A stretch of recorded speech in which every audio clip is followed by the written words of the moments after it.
Jal Jeevan mission പദ്ധതിയുടെ ഭാഗമായി വെട്ടിപ്പൊളിച്ച റോഡുകൾ പുനർനിർമ്മിക്കുന്നതിൽ വീഴ്ച വരുത്തുന്ന കരാറുകാർക്കെതിരെ കർശന നടപടി സ്വീകരിക്കാൻ പെരിന്തൽമണ്ണ താലൂക്ക് വികസന സമിതി യോഗത്തിൽ തീരുമാനം. കരാറുകാരെ മാറ്റാനും മേൽ നടപടികൾ വേഗത്തിൽ പൂർത്തീകരിക്കാനും തീരുമാനിച്ചതായി Perinthalmanna block panchayat president AK Mustafa പറഞ്ഞു.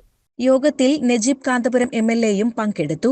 ലഹരിക്കെതിരെ വിദ്യാലയങ്ങളിൽ എക്സൈസ് വകുപ്പിന്റെ നേതൃത്വത്തിൽ അറിവാണ് ലഹരി എന്ന പേരിൽ ക്വിസ് പ്രോഗ്രാം സംഘടിപ്പിച്ചതായും സ്കൂൾ കെട്ടിടങ്ങളുടെ സുരക്ഷിതത്വം ഉറപ്പാക്കാൻ ആരോഗ്യവകുപ്പിന്റെ നേതൃത്വത്തിൽ പരിശോധന നടത്തിയതായും പെരിന്തൽമണ്ണ AO യോഗത്തിൽ അറിയിച്ചു. പുലാമന്തോൾ ജംഗ്ഷനിൽ ട്രാഫിക് ഐലൻഡ് സ്ഥാപിക്കുന്നതുമായി ബന്ധപ്പെട്ട് ട്രാഫിക് റെഗുലേറ്ററി കമ്മിറ്റിയിൽ ചർച്ച ചെയ്ത് ഉടൻ നടപടി സ്വീകരിക്കുമെന്ന് പുലാമന്തോൾ പഞ്ചായത്ത് പ്രസിഡന്റ് P. സൗമ്യ അറിയിച്ചു. പുലാമന്തോൾ ജംഗ്ഷനിൽ ബസ് നിർത്താത്ത സാഹചര്യത്തിൽ ബസ്സുകൾ പഴയ സമയക്രമമാണ് പാലിക്കുന്നതെന്ന് ഹംസ പാലൂർ ഉന്നയിച്ച പരാതിയിൽ ബസ് ഉടമകളുമായി ചർച്ച നടത്തി പരാതി പരിഹരിച്ചിട്ടുണ്ടെന്ന് RTO അധികൃതർ അറിയിച്ചു.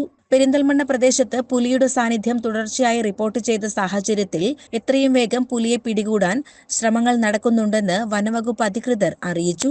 BPL കാർഡ് അനർഹമായി കൈവശം വെച്ച് ഭക്ഷ്യധാന്യം വാങ്ങുന്ന ആളുകൾക്ക് സ്വയം കാർഡ് സറണ്ടർ ചെയ്യുന്നതിന് ഒരു അവസരം കൂടി നൽകുന്നതിനായി സർക്കാരിലേക്ക് ശുപാർശ നൽകിയതായി പെരിന്തൽമണ്ണ തഹസിൽദാർ പറഞ്ഞു.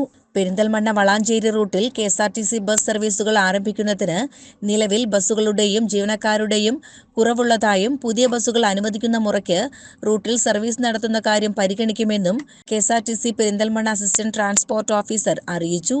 അങ്ങാടിപ്പുറം മേൽപ്പാലത്തിൽ രൂപപ്പെട്ട വലിയ കുഴികൾ അടയ്ക്കുന്നതിന് വേണ്ട നടപടി സ്വീകരിക്കണമെന്ന് സഭാംഗം ഹംസ പാലൂർ ആവശ്യപ്പെട്ടു. കുഴികൾ അടയ്ക്കുന്ന നടപടി ആരംഭിച്ചതായും എത്രയും പെട്ടെന്ന് പൂർത്തിയാക്കുമെന്നും ദേശീയപാത വിഭാഗം ഉദ്യോഗസ്ഥർ സഭയിൽ അറിയിച്ചു. CCN പെരിന്തൽമണ്ണ.